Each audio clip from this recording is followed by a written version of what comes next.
You know, just because I offer you guys out there on Twitter options as to what I should review next doesn't mean I'm exactly gonna enjoy these reviews. But then again, I knew this was inevitable because I gotta throw in some crappy web shows here and there every now and again. So let's get this episode started by saying, I really don't like emos. Personally, I believe emos are pretty much a carbon copy of goths for both kids, tweens, and teenagers.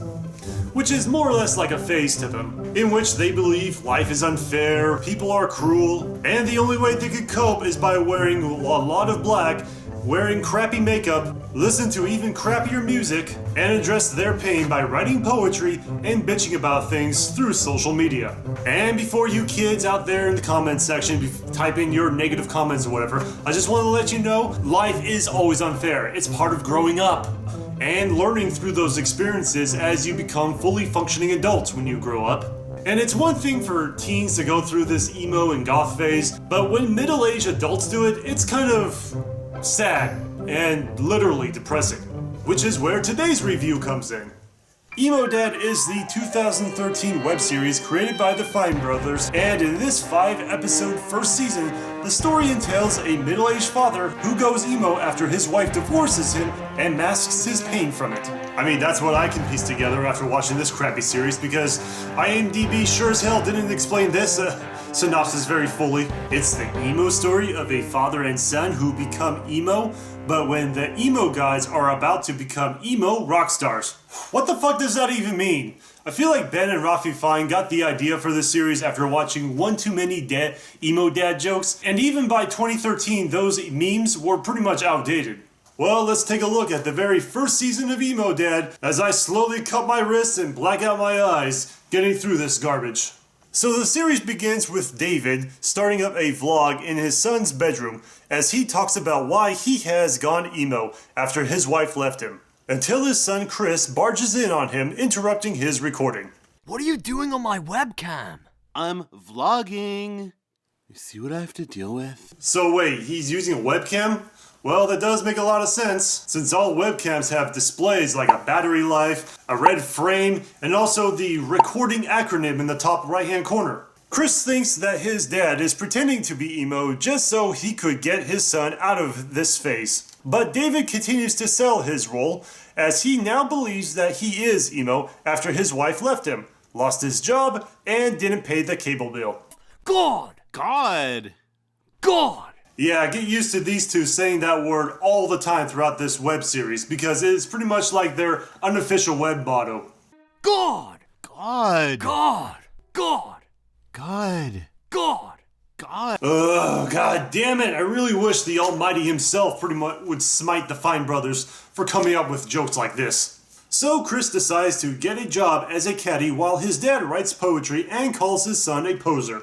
The next night, Chris's girlfriend Jasmine shows up to pick him up for their date, and as she is waiting for Chris to get ready, she asks David why a middle-aged man is dressed as an emo. He gives this emo spiel about how his heart is torn that his wife left him, which moves Jasmine in a way where she instantly feels close to him, and they both get a little closer and, well...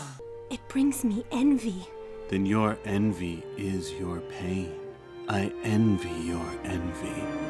The guy is standing right behind you that shot the pedophile. And for some reason, small YouTubers like us, who usually cuss on occasions, are deemed non-advertiser friendly, while major YouTubers who joke about statutory rape are A-okay with their ads. And with that said, Jasmine breaks up with Chris to be with David and leaves the house. David tries to cheer up his son as they both watch Twilight together all night. A few days pass and David and Chris's friends come back from the Paramore concert as Chris is upset that he didn't get to go. Mostly because David tells his son that he is a poser and has a job now. Chris's emo-ness is now challenged as he takes a dirty kitchen knife and cuts his name into his forearm. So how does David respond to this?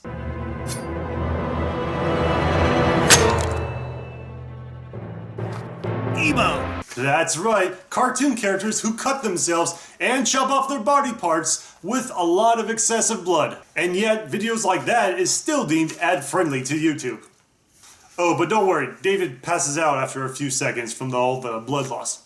Later, David and his new friends form a band together, and Chris is upset because of this. Not only that, but Chris realizes that after listening to their crappy emo song, that David took the lyrics straight out of Chris's diary. So Chris decides to call him out on this.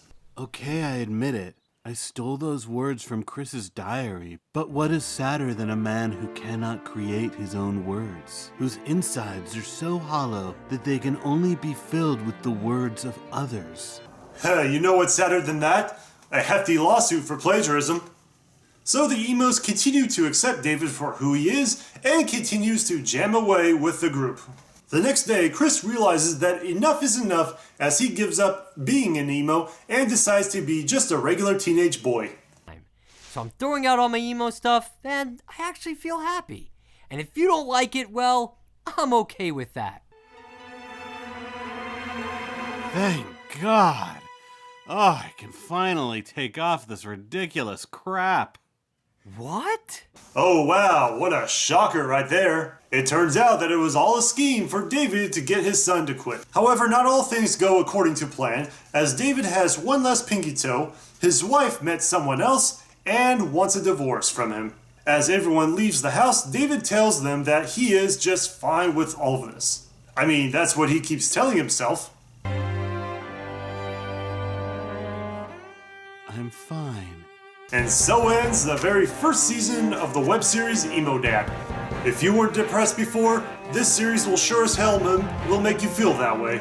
I feel like this is the Fine Brothers' first attempt at doing something new in the animation department outside of their regular spectrum of daily reaction videos, but it feels like as if it was handled quite poorly, to say the least. The animation work is subpar. All of the characters are extremely one-dimensional, and the jokes in here are either not very funny at all, or they try too hard in selling their Emo Dad catchphrase, which I will not repeat because you already know what that is. But with this horrible animation out of the way, it is surely the last time the Fine Brothers will make any mistakes like this on their channel. We are excited to announce React World, which is a first-of-its-kind program that allows people and companies to license all our popular shows online so that anyone, even you watching right now, can create your own versions in a fully legal way and be part of a new and exciting global community. Oh, right. I forgot that was almost a thing. Well, mistakes do tend to come and go, and for this one, it is without a doubt a very terrible one for their part. Which is why I give this series a solid and lonely, depressing 1 out of 5. And with that said, I'd like to thank you all for watching, and I'm doing something new with my YouTube channel. For one thing, I'm no longer going to be monetizing these BoobTube review shows, but if you guys are interested in supporting this channel, feel free to check me out on Patreon for the low price of $1 a month, where I have nice incentives and reward tiers along with a few other things as well. And if you guys have any other requests that for me to review, feel free to hit me up on Patreon from there. And with that said, it's time to get back to the backstory. What's this? Oh my god, the tracer's back on. Oh man. He's in the wood. He's in the park. You're mine now, Maxeno. It's time to gear up.